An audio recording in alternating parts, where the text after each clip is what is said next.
Levítico 24:16. E aquele que blasfemar o nome do Senhor, certamente morrerá.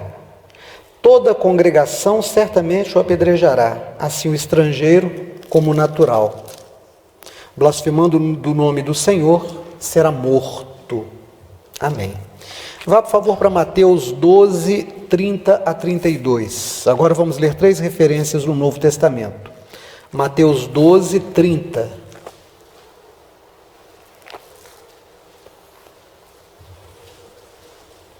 Isso é Jesus falando. Quem não é comigo é contra mim, e quem comigo não ajunta, espalha.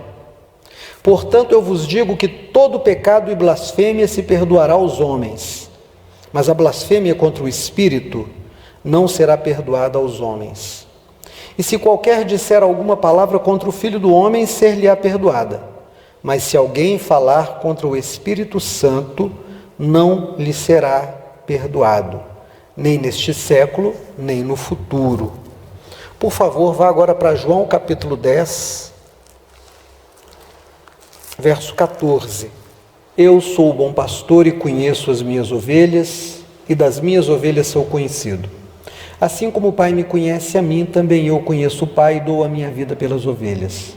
Ainda tenho outras ovelhas que não são deste aprisco. Também me convém agregar estas, e elas ouvirão a minha voz, e haverá um rebanho e um pastor. Por isso o Pai me ama, porque dou a minha vida para tornar a tomá-la. Ninguém me tira de mim, mas eu de mim mesmo a dou. Tenho poder para dar e poder para tornar a tomá-la. Esse mandamento recebi do meu Pai. Especialmente o verso 16.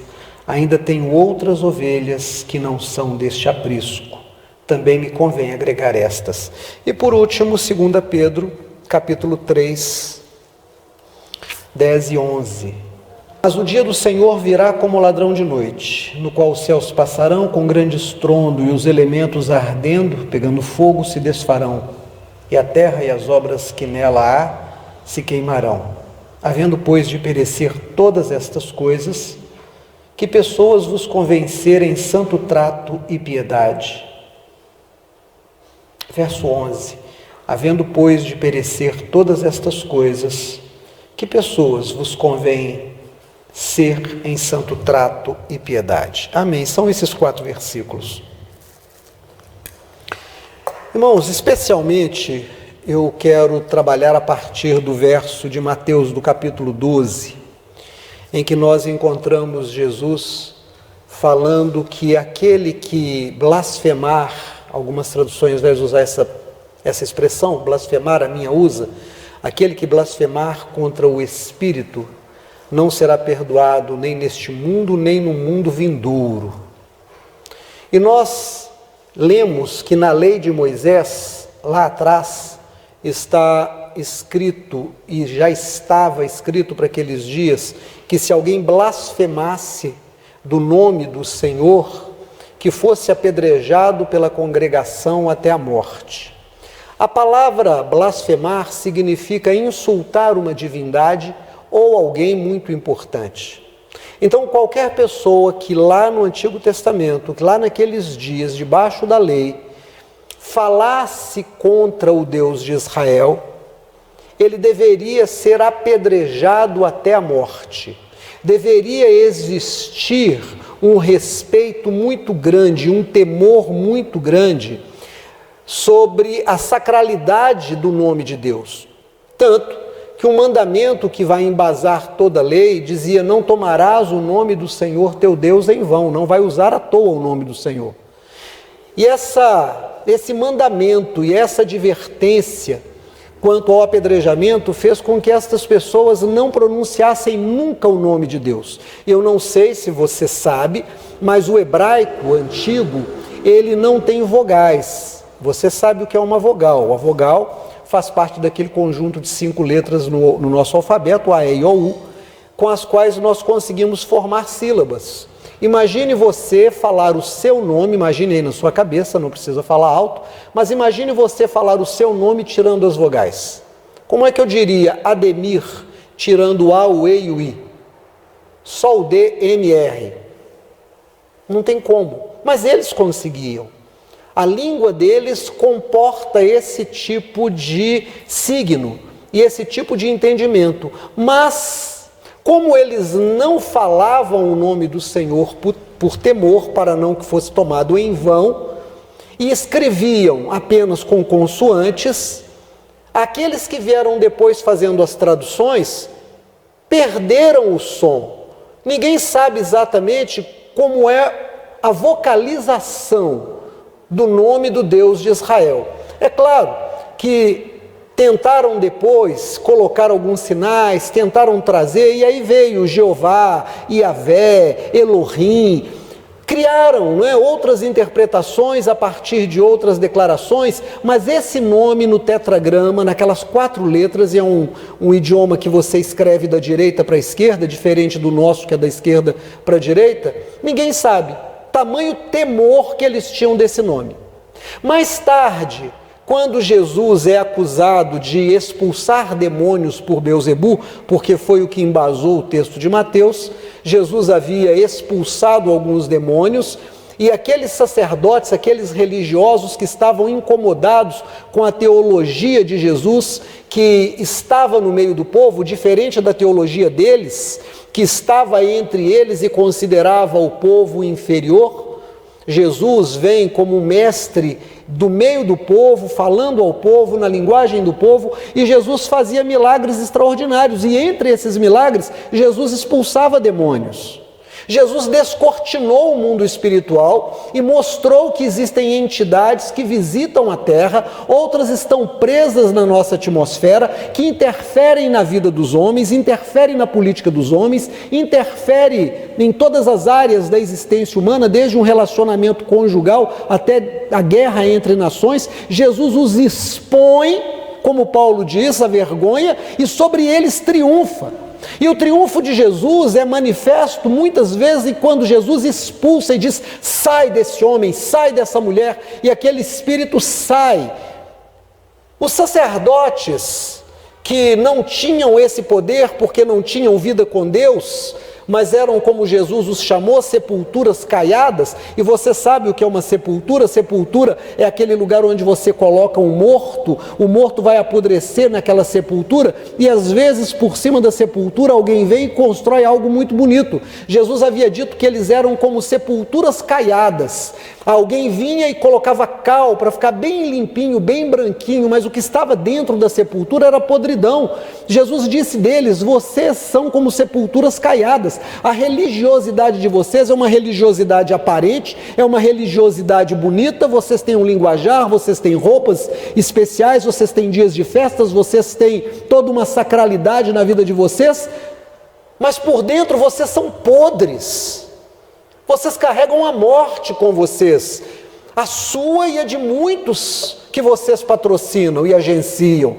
Então eles acusam Jesus de expulsar Jesus pelo maioral de todos os demônios. E eles dizem às multidões e ao povo: ele expulsa demônios porque ele mesmo tem o chefe dos demônios nele. Jesus então vem e diz: espera aí, todo reino dividido vai cair, é uma questão de tempo. Um reino precisa estar forte, coeso, todos debaixo da mesma orientação e lutando pela mesma coisa. Se eu expulso demônios por Beelzebu, o reino de Beelzebu está dividido. Isso não acontece. E aí Jesus disse: olha, vocês podem até me acusar. Qualquer um que falar contra o Espírito, falar contra o Filho do Homem, será perdoado. Você está me acusando e vai ser perdoado, mas cuidado. Lembra do mandamento? Lá do livro de Levítico? Aquele que tomar o nome do Senhor Deus será apedrejado até a morte? Pois eu vos digo, qualquer que acusar o Espírito Santo, blasfemar contra o Espírito Santo, não achará perdão nem nesse mundo, nem no vindouro. Irmãos, aqui eu preciso parar para que a gente pense juntos. Bom, Israel, quando sai do Egito, é um povo que vai criar uma consciência nacional. É um povo que vai criar uma unidade. É um povo que vem de um culto de muitos deuses no Egito, Um povo que ainda traz muito dessa cultura idolátrica e Deus precisa purificar. Deus começa a se manifestar em Israel como um Deus extremamente poderoso através das 10 pragas que ele leva ao Egito. Ele abre o Mar Vermelho, ele coloca esse povo para fora da escravidão, caminhando em direção a uma terra onde seriam donos e seriam felizes. E Deus vai manifestando a sua presença com muitos milagres, coisas extraordinárias vão acontecendo. É necessário, então, que haja limites e obrigações. Presta atenção aqui em nome de Jesus. Não é possível haver um culto a Deus sem limites e sem obrigações. Porque a natureza do coração humano é rebelde. Nós também saímos do nosso Egito. Cada um de nós vem de uma rebeldia contra Deus, porque o coração do ser humano é um coração marcado pelo pecado. Nós não somos pecadores, nós não nos tornamos pecadores porque cometemos pecados. É o contrário. Porque a nossa natureza é pecaminosa, porque a nossa natureza é caída, nós acabamos pecando contra Deus. Então Deus vem e coloca limites para cada um de nós.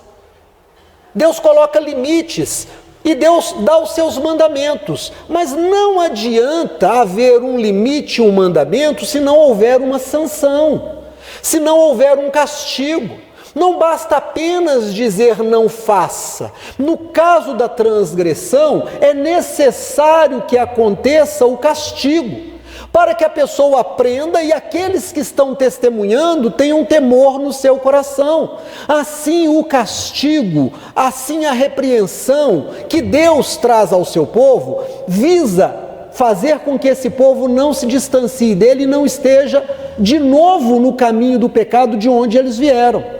Quando Deus nos dá os seus limites, Deus está zelando por nós. Então veja, olha aqui para mim em nome de Jesus. Não é possível você ter qualquer relação sem limites. É impossível. Cada um de nós habita o seu próprio corpo. Nós não somos isso aqui. Nós moramos nisso aqui. Nos é dado um corpo.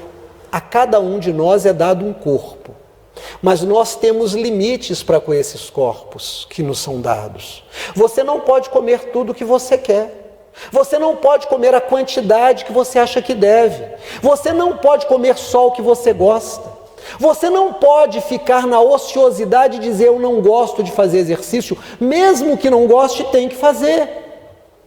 Você tem que comer aquilo que é bom, você não pode simplesmente dizer, eu não vou cuidar de um machucado no meu corpo, você tem que cuidar, o corpo tem limites, a relação com o corpo tem limites.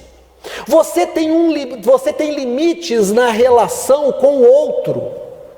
Você não pode ter uma relação de amor com o pai, com uma mãe, com o filho, com o irmão, com o marido, com uma esposa, sem que haja limites. Limites são necessários e os limites trazem uma sanção. Se você transgredir, você vai pagar um preço. Quer ver como é interessante? Você resolve que não vai cuidar da sua alimentação e você come bastante açúcar e você desenvolve um diabetes. E o médico diz para você, não pode comer nada que dá debaixo da terra, não pode comer açúcar, tem que fazer exercício e você não dá bola. Quais são as consequências? Qual é a sanção que a vida traz para você? Cegueira, amputação de membros, dores, falência renal. Irmãos, quantas pessoas diabéticas que não se cuidaram, eu, Ademir, já acompanhei, cegas, com os rins falidos, com amputação de membros e sentindo dores terríveis, porque não se cuidaram. Você resolve que vai comer gordura porque gordura é bom. Ótimo, a parte mais gostosa da picanha é a gordura de vez em quando, mas você gosta só da picanha. E você vai se entupindo. Sabe qual é a sanção que a vida vai trazer para você? A doença. Na relação com o outro, você tem limites. A mulher que anda com você na vida, que é a sua esposa, não é a sua empregada. Ela pode cozinhar, ela pode lavar, ela pode cuidar da casa. Enquanto você sai para trabalhar fora, ela trabalha em casa, mas ela não é sua empregada. E você não é empregado dela. Você tem que ter também as obrigações dentro de casa e ela tem que ter, se quiser, uma vida fora de casa, produzindo. Mas você, ou ele ou ela, seja lá quem você for, você abusa dessa relação, você grita, você xinga, você bate, você tira dessa pessoa a liberdade, você humilha. E um dia essa pessoa disse: eu não quero você mais, desculpa, o amor acabou, desculpa, ou não me desculpe, eu não quero que você me desculpe porque eu não te suporto mais, e você entra em crise. Qual é a sanção que a falta de reconhecimento dos limites trouxe para você? O fim do seu casamento, o fim do seu noivado, o fim do seu namoro, o fim da sua relação, porque você não respeitou limites. Quando você não respeita limites na relação com Deus, é a mesma coisa. Jesus vem e diz: olha, todo pecado que vocês cometerem contra mim será perdoado, mas contra o Espírito de Deus, não. O apedrejamento lá do Levítico 24:16 era para que vocês entendam a gravidade que é você não respeitar os limites do que o Espírito Santo propõe a você. Irmão, olha aqui para mim, em nome de Jesus. Nós estamos vivendo uma época muito interessante, porque nos dias de Israel, antes de Jesus, eles não eram chamados para serem sal e luz. Eles eram testemunhas da lei, mas eles não eram portadores do sal e da luz de Deus, porque a luz e o sal de Deus não habitavam neles. O Espírito Santo não lhes havia sido dado, não havia sido derramado ainda sobre a igreja. Mas a partir do momento em que Jesus intercede ao Pai e roga para que Ele dê outro Consolador depois da sua partida, eles recebem o Espírito Santo. Nós recebemos o Espírito Santo. O Espírito Santo habita em nós. Os corpos com os quais nós somos agraciados, com os quais nós andamos na terra, também são corpos habitados pelo Espírito Santo. O Espírito Santo habita em você. Por que o Espírito Santo habita em você? Porque o Espírito Santo tem uma obra a fazer em você. O Espírito Santo tem uma obra para fazer a partir de você. Quando você chega num lugar, você é o Espírito de Deus chegando naquele lugar, porque Ele está em você. Quando você fala, o Espírito Santo fala através da sua boca. Quando você toca, o Espírito Santo toca através da sua mão. Quando você vai, o Espírito Santo vai através da sua vida. Onde você chega, o Espírito Santo tem uma obra a fazer, não importa onde seja. Você pode chegar no inferno, cheio de demônios, você é luz e é sal, porque em você está o Espírito Santo, e o mal não pode tocar em você. Por que o mal não pode tocar em você? Porque você está cheio do Espírito Santo. Mas Jesus disse assim: aquele que blasfemar contra o Espírito Santo. Aí alguém vai dizer: então peraí, se eu falar assim, Espírito Santo, você é feio, eu blasfemei contra o Espírito Santo? Se eu disser: Espírito Santo, não gosto de você, eu blasfemei contra o Espírito Santo? Espírito Santo, eu não creio em você, eu blasfemei contra o Espírito Santo? Irmão, eu tenho que te chamar ao arrazoamento, à razão. Olha aqui para mim. Se o próprio Jesus disse que eu devo perdoar aquele que me xinga, se alguém falar mal de vós, o que a Bíblia diz? Falem bem dele. Eu não posso acreditar que o Espírito Santo vai ficar com raiva porque alguém falou mal dele. Então, o que é blasfemar contra o Espírito Santo? Blasfemar contra o Espírito Santo é neutralizar a ação de Deus através da sua vida. Blasfemar contra o Espírito Santo é apagar o Espírito Santo que você recebeu. É você não deixar o fogo do Espírito, a luz do Espírito brilhar através de você. Você, quando aceita Jesus, olha aqui para mim, em nome de Jesus, você, quando aceita Jesus, você recebe o Espírito Santo habitando em você. Agora você tem dentro de você uma guerra, você tem uma briga, você tem o seu ego, que eu já expliquei aqui na igreja, é o seu pequeno eu, e você tem o Espírito de Deus. O Paulo vai dizer para nós assim: os dois brigam dentro de você, cada um puxando para o seu lado. O Espírito de Deus diz para você: eu quero te usar, negue a si mesmo e me deixa usar você, como eu usei o ministério de Jesus na terra. Por isso é que Jesus disse: aquele que crê em mim fará milagres maiores do que aqueles que eu fiz, porque Deus quer usar você. Mas o seu ego vai dizer: que isso? Você é dono da sua vida. Você mais você, síndrome de Ana Maria Braga, você mais você. Irmão, essa semana morreu o general Newton Cruz. Alguém lembra de ter ouvido esse nome essa semana? Levanta a mão se alguém lembra de ter ouvido. Só nós três, nós quatro, cinco. Os mais novos não sabem quem foi o general, mas eu vou falar para vocês. Em 1964, houve um golpe contra a democracia no Brasil. Os militares deram um golpe, fecharam o Congresso, acabaram com a liberdade. Instauraram um governo de mão de ferro, fizeram coisas terríveis, sumiram com pessoas, com crianças, torturaram pessoas. A jornalista Miriam Leitão, ela foi torturada. A atriz Beth Mendes foi torturada. Várias pessoas foram torturadas. O general Newton Cruz, ele foi acusado por muitos crimes, mas no final de 1985 houve o fim do regime militar e a democracia foi instalada de novo no Brasil e houve uma lei, que é a lei da anistia. E a lei da anistia disse que seriam perdoados aqueles que foram perseguidos e os perseguidores, copiando o que aconteceu na Espanha. Eles fizeram uma cópia brasileira. E esse general, que foi acusado por crimes de tortura, foi beneficiado por essa lei e ele nunca respondeu pelos crimes que lhe foram imputados. Mas ele morre essa semana num hospital, depois de lutar muito no hospital com a sua enfermidade, com mais de 90 anos. Vem Jesus e disse assim: aquele que blasfemar contra o Espírito Santo não terá perdão nem neste mundo, nem no porvir. Então presta atenção. Blasfemar contra o Espírito Santo é você lutar contra a obra do Espírito Santo. É você não valorizar aquilo que o Espírito Santo valoriza. É você não deixar a obra do Espírito Santo acontecer na vida. O que uma pessoa dessa, uma pessoa que se levanta contra o Espírito Santo vai passar? Primeiro, ele é amaldiçoado na terra. Ele recebe a maldição na terra.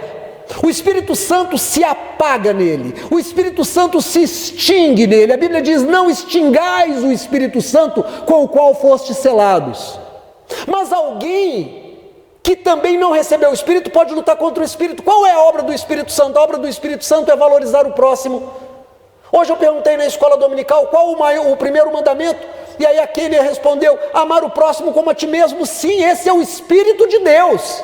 O Espírito de Deus é você olhar para o outro e dizer: eu vou ser bênção na vida do outro. Nós lemos no livro de João, no Evangelho de João, hoje Jesus dizendo assim: eu ainda tenho outras ovelhas de outro aprisco e me convém juntar elas. Por isso é que ele disse: ide e pregai o Evangelho a todas as pessoas. Nós precisamos ir e manifestar o desejo de Deus de que aquela pessoa seja abençoada, de que aquela pessoa viva com dignidade, de que aquela pessoa conheça Deus, de que aquela pessoa também receba o Espírito Santo. Eu preciso olhar para o mundo e dizer: eu vou fazer a obra de Deus. Mas quando você se levanta contra a obra de Deus, a primeira coisa que acontece é que Deus se apaga na sua vida. Quando Deus se apaga na sua vida, o diabo tem poder sobre a sua vida. O mal tem poder sobre a sua vida. Aí você diz: bom, mas tem gente que faz isso tudo e escapa. O general lá escapou. Tinha uma lei de anistia. Deixa eu contar uma coisa para vocês. A lei de anistia não alcançou o reino dos céus. Não tem lei de anistia após a morte. Jesus disse: não haverá nem nesse mundo, nem no futuro, nem no mundo vindouro. Então essa vida, ela tem uma extensão. A vida, Kênia, você me perguntou o que acontece depois da morte um tempo atrás. Olha o que Jesus responde: há uma vida vindoura.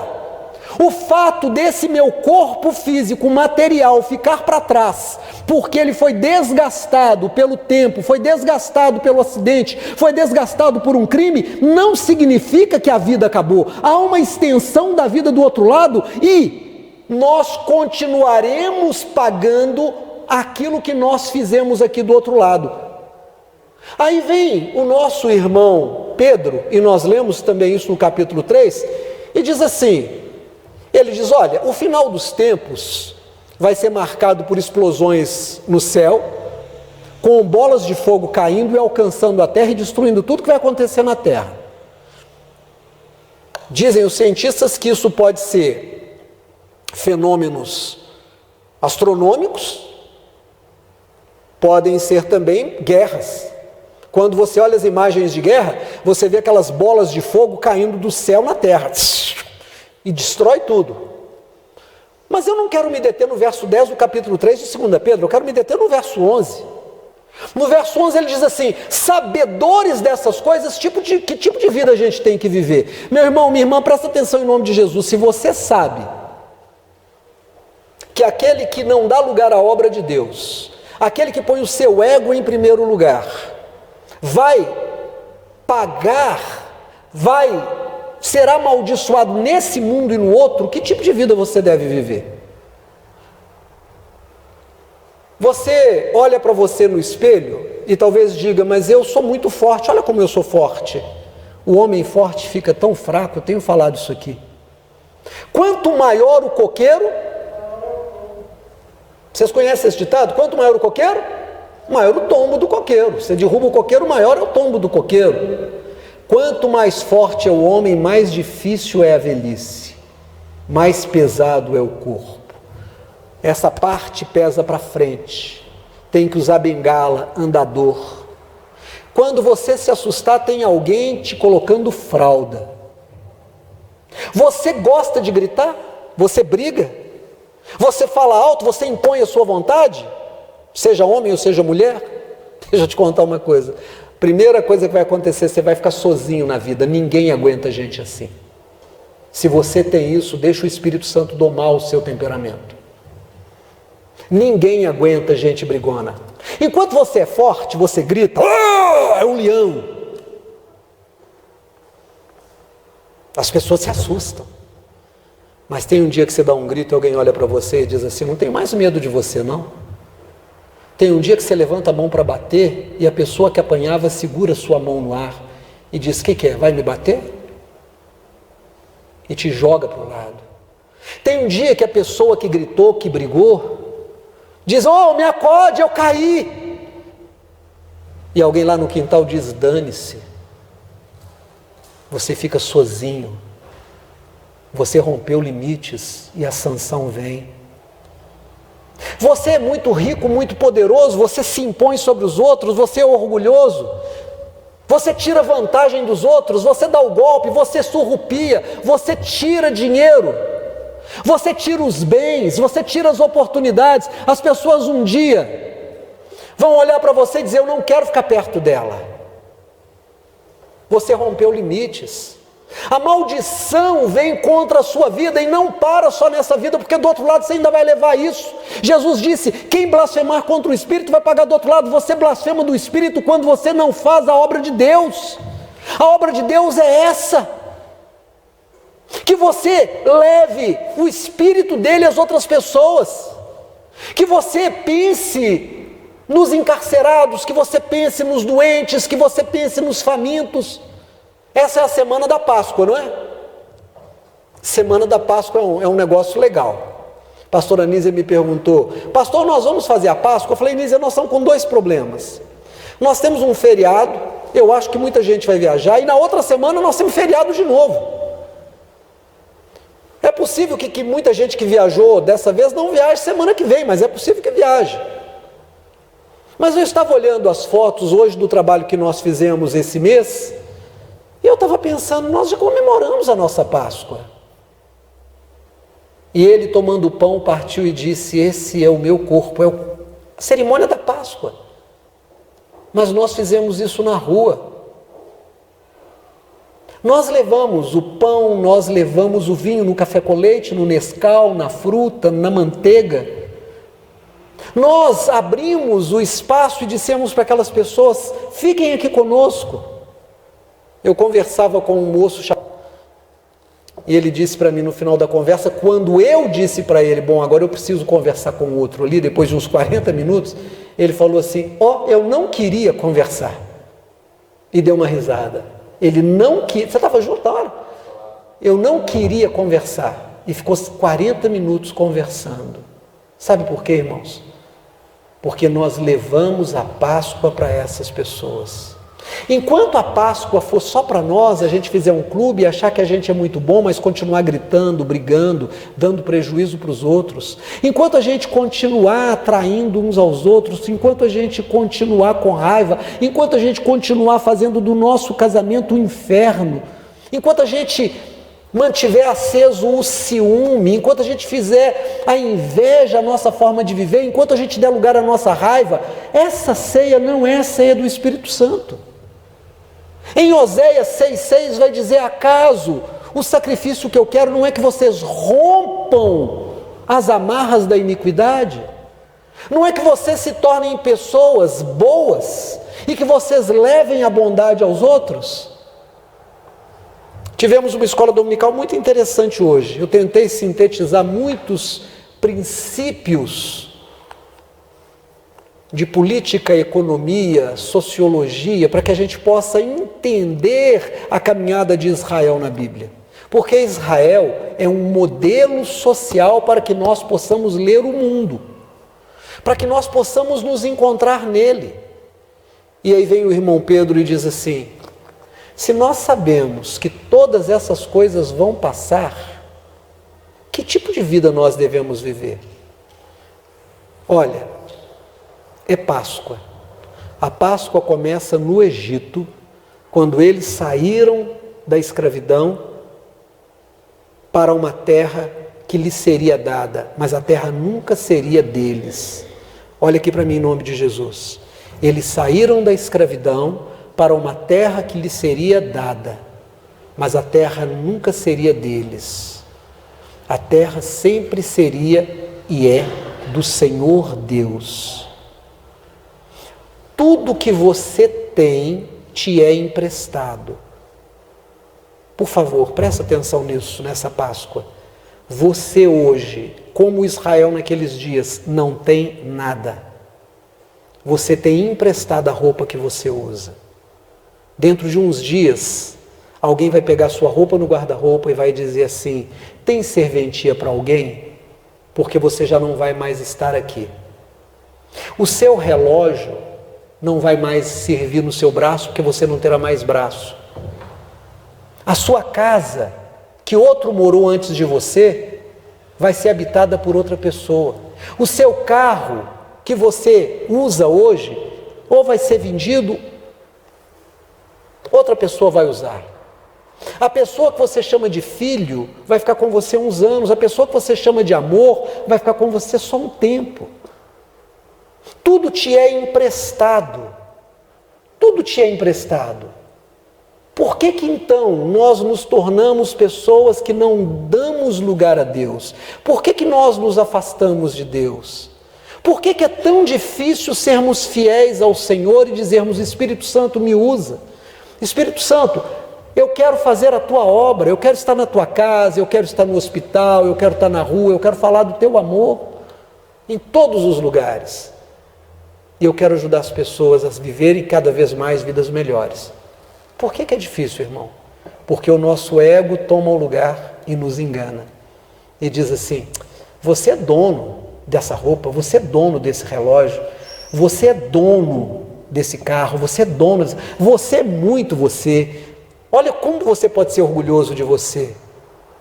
Mas o Espírito Santo de Deus está te dizendo hoje: você não é nada.